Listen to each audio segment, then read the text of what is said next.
ఇది కాలేజా ఇది హాస్టల్ కాలేజ్ ఆడ ఇన్ని ఉన్నాం మేము.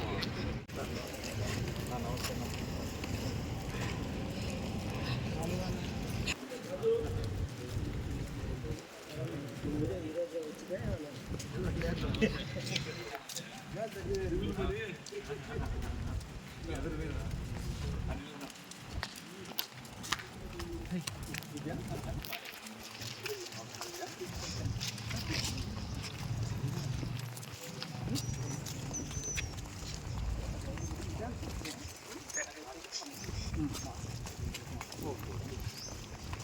కాలేజీ హాస్పిటల్ రెండు కలిసి ఎస్టిమేట్ వెళ్ళి 370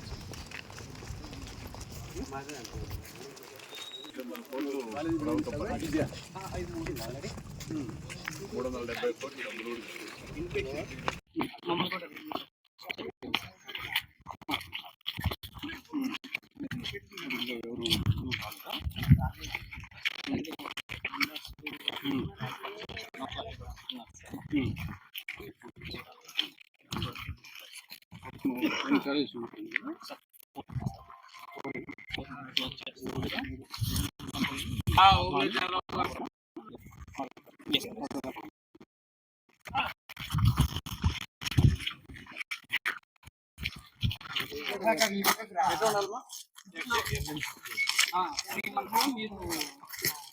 హాస్పిటల్ సంబంధించిన ఇది హాస్పిటల్ సంబంధించిన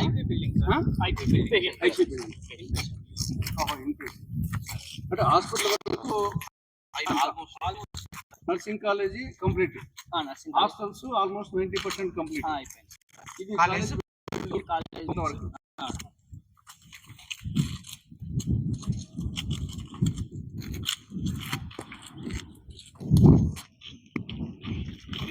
ఎందుకు స్టార్ట్ కాలేదు ఓసారి ఇది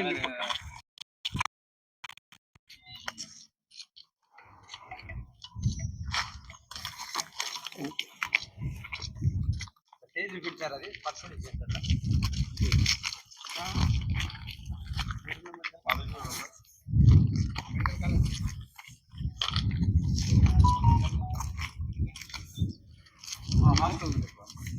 మనం కడప జిల్లా పులివెందుల నియోజకవర్గం పులివెందుల మండలం పులివెందుల నగరంలోని పులివెందుల మెడికల్ కాలేజ్ వద్ద ఉన్నాం.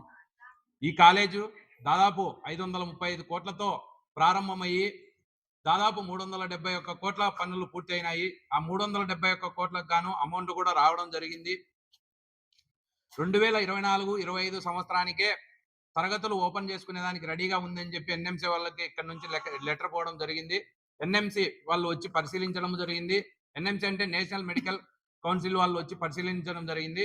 వాళ్ళు అప్పటి ప్రభుత్వం జగన్మోహన్ రెడ్డి ప్రభుత్వంలోనే రావడం జరిగింది. అయిపోయింది. అడిగి జూలై 24, 2024 మరొకసారి రావడం జరిగింది. వాళ్ళు వచ్చి ఇప్పుడున్నటువంటి కూటమి ప్రభుత్వానికి మీరు మాకు ఒక లేఖ ఇవ్వండి, మిగిలిన పెండింగ్ పనులన్నీ పూర్తి చేస్తే ఇక్కడ తరగతులకు శిక్షణకు అడ్మిషన్స్ మేము పర్మిషన్ ఇస్తామని చెప్పడం జరిగింది. వాళ్ళు మన కూటమి ప్రభుత్వంలోని వాళ్ళు నోరు మెదకపోవడం, వాళ్ళు అయినా కూడా ఎన్ఎంసీ వాళ్ళు దీన్ని ఉద్దేశించుకొని ఇది మంచి వాతావరణం మంచి కాలేజ్ అని చెప్పి ఒక 50 సీట్లు 2025కు 2026కు 50 సీట్లు మంజూరు చేయడం జరిగింది. మనోళ్ళు కూటమి ప్రభుత్వంలోని నాయకుల నుంచి లేఖ రాయడం జరిగింది ఎన్ఎంసీకి. మేము ఈ పనులు పూర్తి చేయలేమని చెప్పి లేఖ రాశారు. వాళ్ళవి క్యాన్సిల్ చేయడం జరిగింది.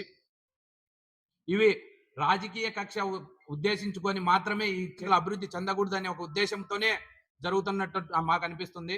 ఇక్కడ కూటమి నాయకులకు సూటి ప్రశ్న వేస్తున్నాను. ఇదే బీటెక్ రవి గారు అయితేమి, ఇదే ఎమ్మెల్సీ రామ్ గోపాల్ రెడ్డి గారికి అయితేమి మీడియా పూర్వకంగా సూటి ప్రశ్న ఇస్తున్నాను.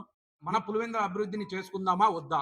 మీరు చేసుకోవాలనే పక్షంలో మీరు ఎందుకు క్వశ్చన్ చేయలేకపోయినారు? ఇక్కడికి వచ్చిన 50 సీట్లను ఎందుకు కాపాడలేకపోయినారు? మీరు ఎందుకు ప్రశ్నించలేకపోయారు?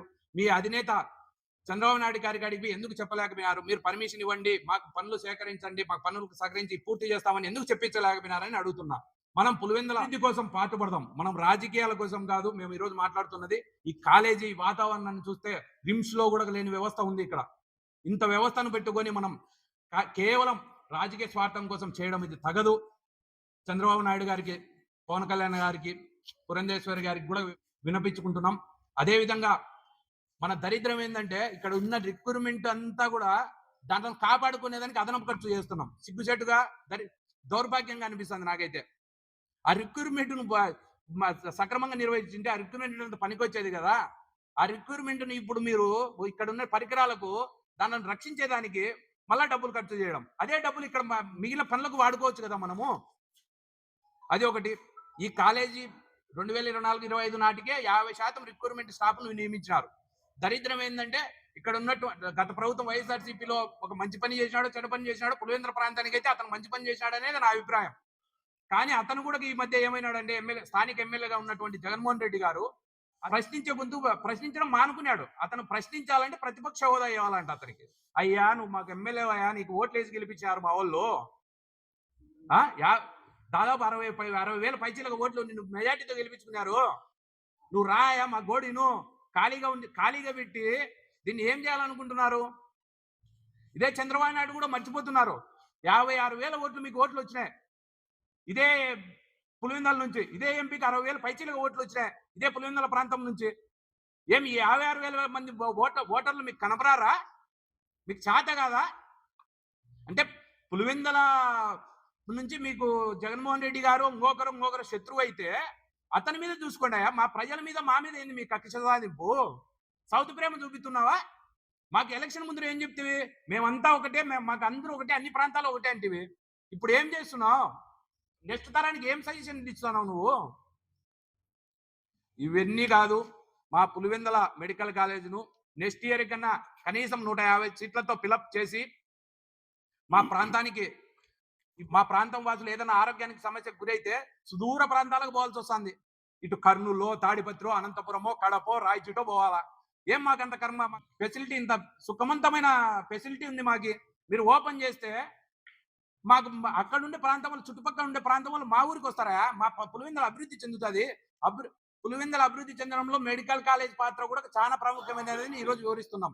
ఇదే విధంగా మీరు దీనిపైన ఏదైనా చర్యలు తీసుకోకపోతే మా పెద్దాయన మీడియా చైర్మన్ మాజీ ఎంపీ డాక్టర్ నరెడ్డి తులసిరెడ్డి గారి ఆధ్వర్యంలో మా అధినేత్రి శర్మిలారెడ్డి గారి సమక్షంలో మేము చంద్రబాబు నాయుడు గారి ఆఫీసును కూడా ముట్టడించేదానికి సంసిద్ధంగా ఉన్నామని తెలియజేస్తున్నాను. జై కాంగ్రెస్. ప్రస్తుతం మనం కడప జిల్లా పులివెందుల కూటమి ప్రభుత్వం, చంద్రబాబు ప్రభుత్వం ఒక చేతగాని ప్రభుత్వం, ఒక దద్దమ్మ ప్రభుత్వం, ఒక ప్రగతి నిరోధక ప్రభుత్వం, దద్దమ్మ ప్రభుత్వం, చేతగాని ప్రభుత్వం అని చెప్పేదానికి ఈ మెడికల్ కళాశాల ఒక మచ్చుతునక. అదే సమయంలో ఈ నియోజకవర్గానికి చెందినటువంటి ఎమ్మెల్యే, గతంలో ముఖ్యమంత్రిగా ఉన్న జగన్మోహన్ రెడ్డి ఒక అసమర్థుడు, ఒక చేతగాని వాడని చెప్పేదానికి కూడా అది ఒక మచ్చుతునక. ఇక్కడ 4 యూనిట్లు ఉన్నాయి. 1 మెడికల్ కాలేజీ, 2 ఆసుపత్రి, 3 నర్సింగ్ కాలేజీ, 4 హాస్టల్స్. ఈ 4గింటిలో హాస్పిటల్ పూర్తిగా సర్వాంగ సుందరంగా కంప్లీట్గా అయిపోయింది, 100% అయిపోయింది. నర్సింగ్ కాలేజీ 100% అయిపోయింది. హాస్టల్స్ ఆల్మోస్ట్ అయిపోయినాయి. ఒక కళాశాల భవనాలు మాత్రము చాలా మటుకు అయిపోయినాయి. ఇవి అయిపోయి కూడా సంవత్సరం అయింది. దాదాపు 550 కోట్ల రూపాయలు ఖర్చు చేయడం జరిగింది ప్రభుత్వ ధనాన్ని. సంవత్సరం అయింది. ఇప్పటికీ కూడా మెడికల్ కళాశాల ప్రారంభానికి నోచుకోలేదు. సంవత్సరం దాటింది, 550 కోట్ల పైచులకు ఖర్చు చేయడం జరిగింది. దీనికి తోడు 2024-25 విద్యా సంవత్సరానికి సంబంధించి national medical commission Pulivendula medical కాలేజీకి, ప్రభుత్వ మెడికల్ కాలేజీకి 50 MBBS సీట్లు కేటాయిస్తూ 2024 ఆగస్టు 16న పర్మిషన్ ఇస్తూ లేఖ రాసింది. 2024 ఆగస్టు 8. కానీ ఈ ప్రభుత్వం, చంద్రబాబు ప్రభుత్వం దానికి రిప్లై ఇచ్చింది.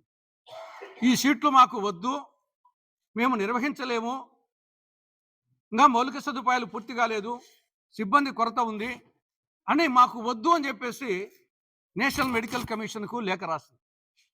పర్యవసానంగా ఆ ఇచ్చినటువంటి 50 MBBS సీట్లు వాపసు తీసుకోవడం జరిగింది. ఇంతకంటే సిగ్గుచేటైన విషయం మరొకటి ఉండదు. ఆ 50 సీట్లు ఫిలప్ చేసి మాకు చాలవు, 100 కావాలా, 150 కావాలా అని అడగాలి. అలాంటిది ఇచ్చిన 50 MBBS సీట్లు మాకు వద్దు అని చెప్పేసి రాష్ట్ర ప్రభుత్వము, చంద్రబాబు ప్రభుత్వము, కూటమి ప్రభుత్వము నేషనల్ మెడికల్ కమిషన్కు లేఖ రాసింది 2024 సెప్టెంబర్ 11వ తారీఖున. పర్యవసానంగా ఆ వచ్చిన సీట్లు పోయినాయి.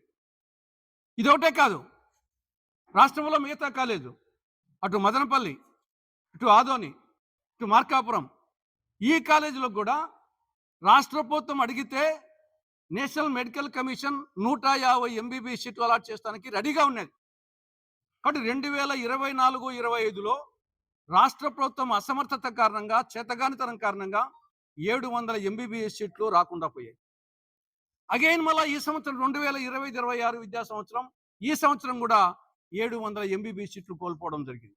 దీనికి కారణం ఏమంటే రాష్ట్ర ప్రభుత్వము వైద్య విద్యను, మెడికల్ కళాశాలలను ప్రైవేట్ పరం చేయాలి, దీన్ని కార్పొరేట్ పరం చేయాలని చెప్పేసి ఒక నిర్ణయం తీసుకున్నారు. దాని పర్యవసానంగా ప్రైవేట్ పరం చేసేదానికోసం ఇవి ప్రభుత్వ హయాంలో కట్టినటువంటి కాలేజీలను వచ్చేసి ప్రైవేట్ పరం చేస్తానికి ప్రయత్నాలు చేస్తున్నారు. ప్రైవేట్ పరం అయిపోతే ఎంబీబీఎస్ సీట్లు వేలంలో అమ్ముకుంటారు. పర్యవసానంగా పేద విద్యార్థులకు వైద్య విద్య దూరం అవుతుంది. ప్రతిభకు పాడే కట్టడం జరుగుతుంది. మెరిట్ స్టూడెంట్స్కు ప్రతిభకు పాడే కట్టడం